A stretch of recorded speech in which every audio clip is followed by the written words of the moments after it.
Welcome to Weekly Wisdom from Jubilee Circle. We teach the common wisdom of love and unity that is found in all mainstream religions, metaphysical teachings, mysticism, and inspired secular and religious writers and teachers throughout the ages. Our goal is to help you connect with your higher divine self and transform from the inside out so you can become a force for love and transformation in the world. Each week we bring you wisdom from our founding spiritual director, Reverend Candace Shalou, and other guest speakers. We hope you enjoy this week's Words of Wisdom. It was my own wonderful mother who taught me to always treat others, especially my elders, with respect. And now I'm becoming an elder. Anyway, right.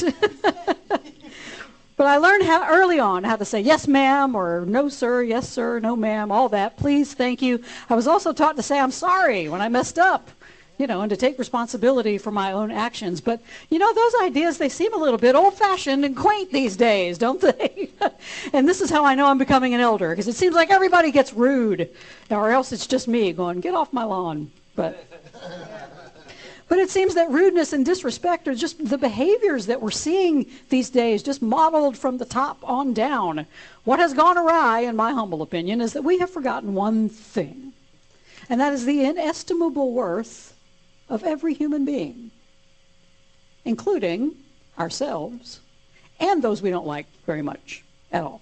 There are lots of books out there that tell us how worthy we are, including A Course in Miracles, but we don't believe it because we have this egoic, nattering nabob of negativity in the back of our minds that constantly tells us that we're not good enough, we're not smart enough, and nobody really likes us very much. So today we're going to learn to practice the resurrection of worthiness. And we're going to use the TV character Ted Lasso as our model this morning, for all of you Ted Lasso fans.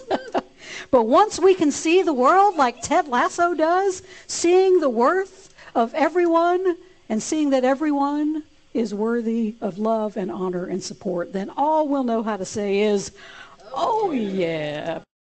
Hear these wise and holy words. From A Course in Miracles, chapter 7. One child of God is the only teacher sufficiently worthy to teach another. One teacher is all in your minds, and that teacher teaches the same lesson to all. God always teaches you the inestimable worth of every child of God, teaching it with an infinite patience born of the infinite love of God for whom the Spirit speaks. Every attack is a call for God's patience, because only God's patience can translate attack into blessing. Those who attack do not know they are blessed. They attack because they believe they are deprived. Give therefore of your abundance and teach them theirs. Do not share their delusion of scarcity, or you will perceive yourself as lacking. And from chapter 20 in A Course in Miracles, it's impossible to overestimate your holy siblings' value. Only the ego does this, but all it means is that what it offers the other for itself, and therefore values them too little. What is inestimable, clearly cannot be evaluated. Do you recognize the fear that arises from the meaningless attempt to judge what lies so far beyond your judgment you cannot even see it? Judge not what is invisible to you, or you will never see it, but wait in patience for its coming. It will be given to you to see your holy siblings' worth when all you want for them is peace, and what you want for them, you will receive. And from author Henri Nouwen, take this as a koan. I am the glory of God. Make that thought the center of your meditation so that it slowly becomes not only a thought, but a living reality. You are the place where God chose to dwell, and the spiritual life is nothing more or less than to allow that space to exist where God can dwell, to create the space where God's glory can manifest itself. In your meditation, you can ask yourself, where is the glory of God? If the glory of God is not there, where I am, where else can it be?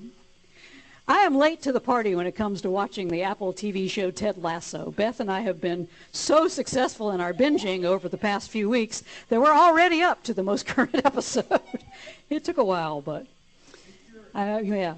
Well, we're trying to find another binge-worthy show, or just stick to our favorite, which is baking shows, while we wait for new episodes. And, Beth's on keto, so it's almost like watching, baking shows are like food porn, right? It's like, you can't have it, but It looks so good. So how many people have seen Ted Lasso? How many people are watching Ted Lasso? You're okay. Well, if you're not familiar with the show, it's about a U.S. football coach named Ted Lasso who is hired to coach a British soccer team, and he knows absolutely zero about soccer. And it's revealed in the first few episodes that the owner of the team hired him for that specific reason, because she wants him to tank the team, because she won the team in a divorce, and she knows that if she killed off the team, it would be one of the best ways to hurt her ex-husband. So I have read many, many articles that analyze Ted Lasso's character, everything from how he's a paragon of servant leadership to how he serves as a so-called holy fool, which according to the Orthodox Christian tradition is someone who feigns insanity, pretends to be silly, or provokes shock or outrage by their deliberate unruliness.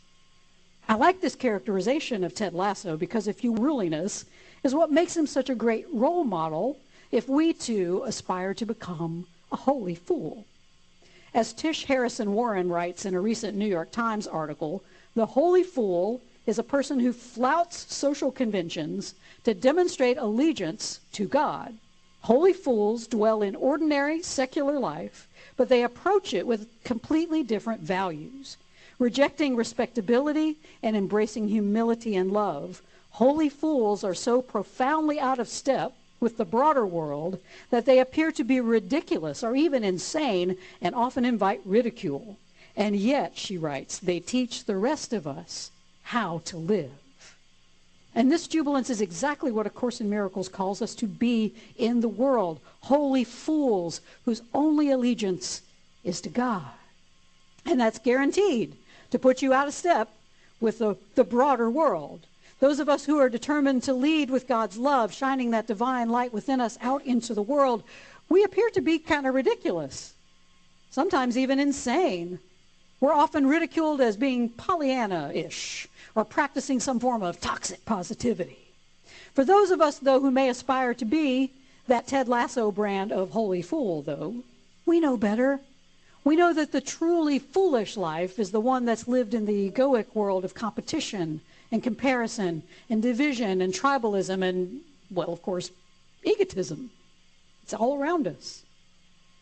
So what does it look like to be a Lasso-style holy fool? Well, our reading from A Course in Miracles lays it out pretty clearly. We become holy fools when we listen to the one teacher, that's capitalized, the one and the teacher are capitalized, the one teacher who wants us to learn just one thing, the inestimable worth of every child of God. Now, if we're sort of like the lawyer when Jesus said, you know, love your neighbor as yourself, and the lawyer back there went, well, who's my neighbor? So the lawyer in us goes, who's the child of God? The inestimable worth of every child of God. So who's our neighbor? Who's the child of God? Well, everybody you see, including the person in the mirror. It also includes everybody you don't see, everybody you think about, everybody you don't think about, everybody you love, everyone you disregard, and maybe especially everyone you hate. We can clearly see how this works in the world if we take a moment to study what's called the Lasso way. Simply put, Ted sees the inestimable worth of everyone, from his boss, whom he bakes biscuits, that's what the British call cookies, but he bakes biscuits for her every morning for biscuits with the boss, all the way down to the locker room attendant, or what's known as the kit man, who is widely ignored by everyone. Initially, people are not quite sure about how to take Ted's chipper attitude and loving disregard of anyone who finds his nature off-putting. His first press conference, it's pretty brutal as the press grills him about his ignorance of the game that he's out there coaching. Over time, though, Ted begins to win over pretty much everybody by simply persisting in seeing everyone as having inestimable worth.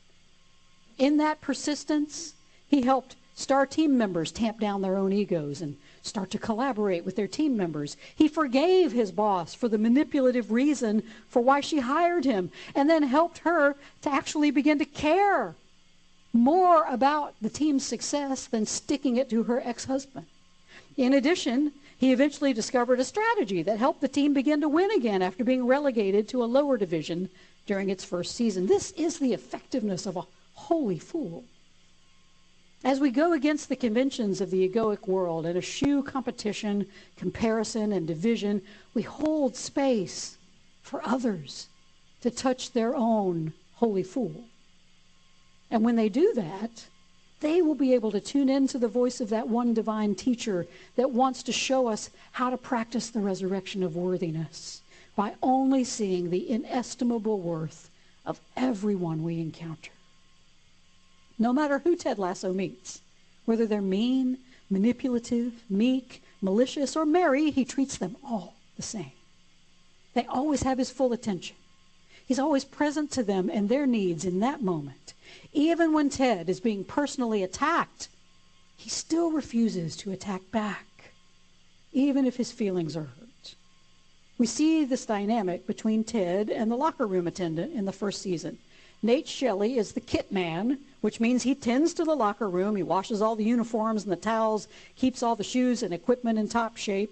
It's a lowly job and one that's barely recognized by anyone, especially those in leadership. And Nate was shocked on his first meeting with Ted that Ted wanted to know his name.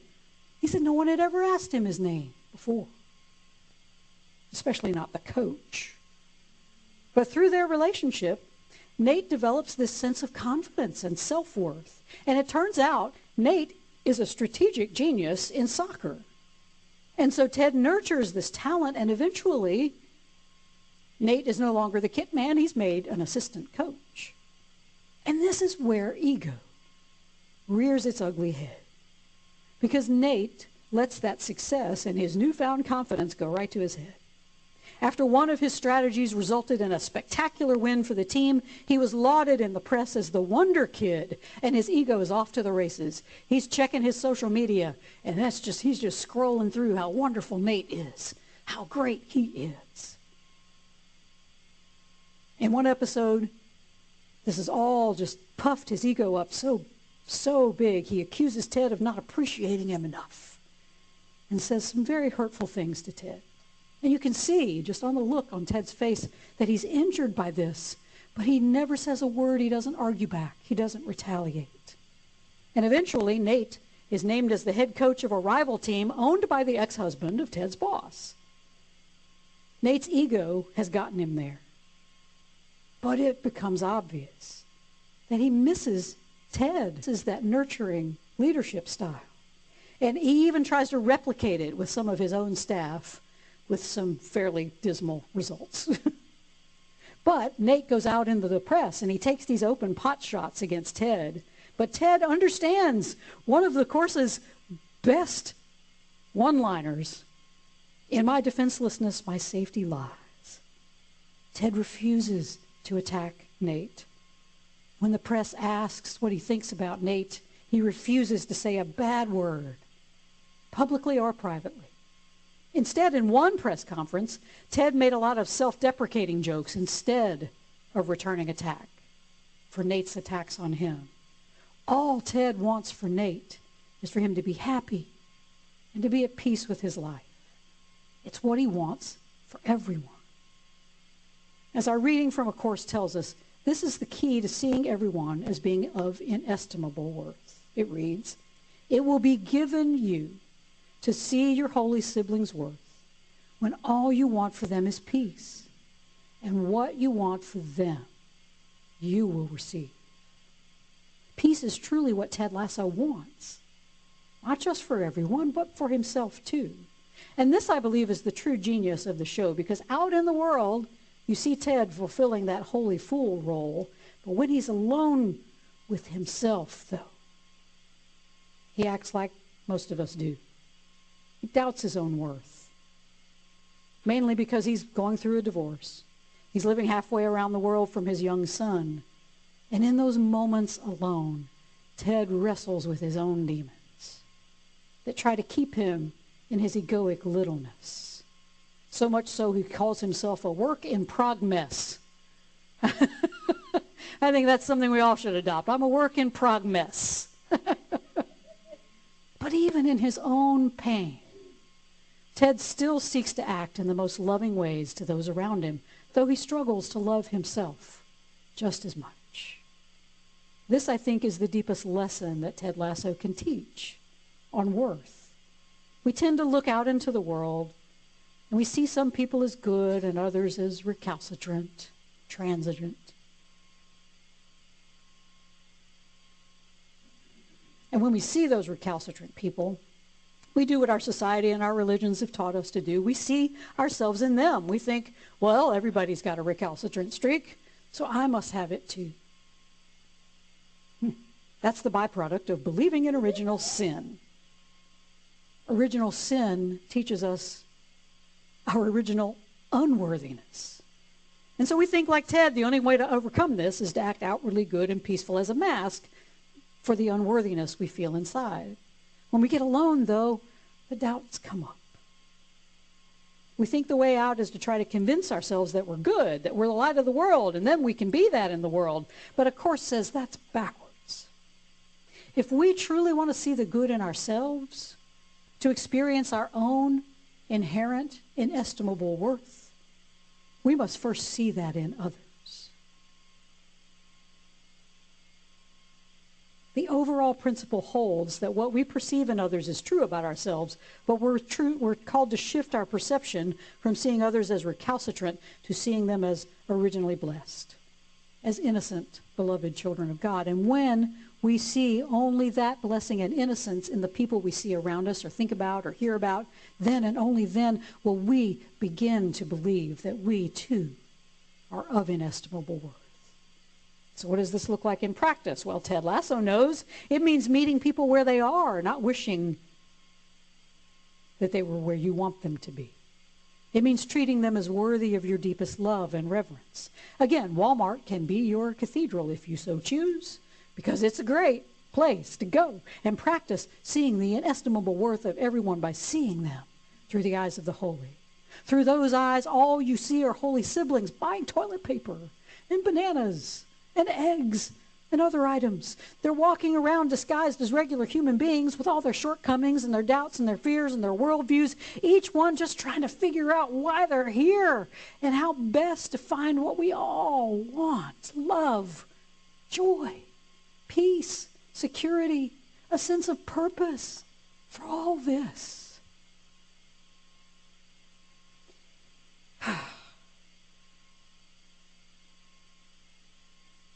You jubilants are here to help them find all of that. And as you help your holy siblings see the light that shines within them, then you will begin to clearly see, feel, and know your own holy light. A Course says that what we do for others, we will also receive. We cannot find ourselves by ourselves. We need the help of our holy siblings. And so Ted begins to learn this lesson when his boss brings in a psychologist for the team. And even though he poo-poos it originally, he begins some therapy sessions to start to understand his own demons, which are causing panic attacks. It's interfering with his job. The therapist herself is kind of standoffish to Ted, chalks up his chipper attitude to something he uses to hide his own pain. And in part that's true, but she eventually falls under Ted's charms as well, while helping him heal his own pattern of unworthiness. And that's the beauty of this show. It's all about how we all heal when we seek to be and embody that healing, when we seek to be the holy fool of love in the world. Ted Lasso invites us to step out of our penchant for viewing self-help as like this solitary pursuit, and instead realize it's only by helping others that we will ever learn how to help ourselves. It's only by seeing the inestimable worth of others that we will ever realize our own inestimable worth. Author and counselor Henri Nouwen offers us a practice, a koan of sorts, to contemplate when we get stuck staring down our own demons. He writes, "Take this as a koan. I am the glory of God. Make that thought the center of your meditation so that it slowly becomes not only a thought, but a living reality. You are the place where God chose to dwell," he writes, "and the spiritual life is nothing more or less than to allow that space to exist where God can dwell, to create the space where God's glory can manifest itself. In your meditation, you can ask yourself, where is the glory of God? If the glory of God is not there where I am, where else can it be? And I would modify that just a little bit to make the koan this. You are the glory of God. You are the glory of God, which means I am too. Or if you want an earworm, you can just sing, I'm amazing, incredible. I'm a miracle, a dream come true. I'm marvelous, I'm beautiful. Guess what? So are you. And that doesn't mean we're better than anyone. As Keb Mo reminds us, it simply means we have a responsibility. A responsibility to be amazing. To step into our grandeur as God's holy, worthy, and innocent children. We've seen the grandiosity of the ego at work in our own lives. It convinces us that we're the wonder kid. We can do no wrong. It convinces us to compete, to strive for some fleeting glory in this world, when what we truly are is God's glory personified. Jubilance, how would it change the way you lived if you saw the glory of God walking around in every single person you meet, think about, hear about? How would it change the way you lived if seeing that glory of God all around you, you finally realized that's what's in you too? You are the place God has chosen to dwell. And God also dwells within everyone else, no matter what your ego tells you to think about them. As Harrison Warren concludes in her New York Times column, this is the gift of Ted Lasso. In a time when our culture is marked by outrage, division, and cynicism, Ted Lasso calls us back to humility.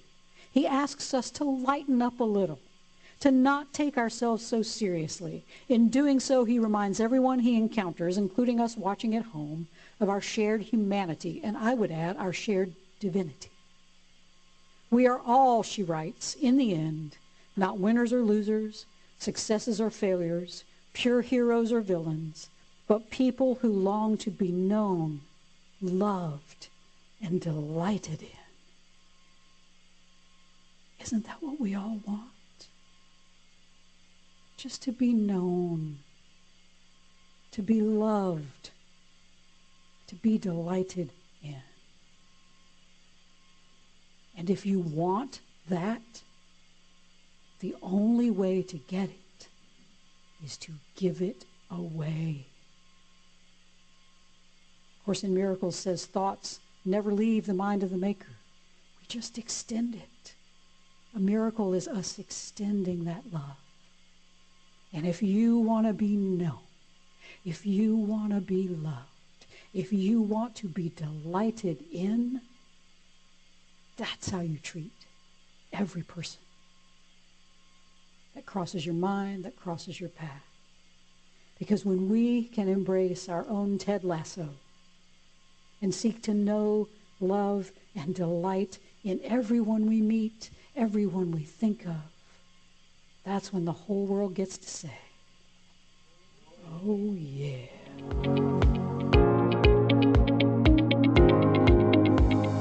Thank you for joining us for Weekly Wisdom from Jubilee Circle. If you enjoyed the program, we hope that you'll support us by leaving a good review of this podcast wherever you download your shows. We also hope you'll support us in other ways, either by becoming a subscriber to our YouTube channel and our weekly newsletter, or by supporting us financially. You can find out how to do all of that by visiting our website at jubileecircle.com. Many thanks to Audio Coffee from Pixabay for supplying our podcast music. Join us again next week, and until then, take the words of Meister Eckhart with you. If the only prayer you ever say is thank you, that will be enough.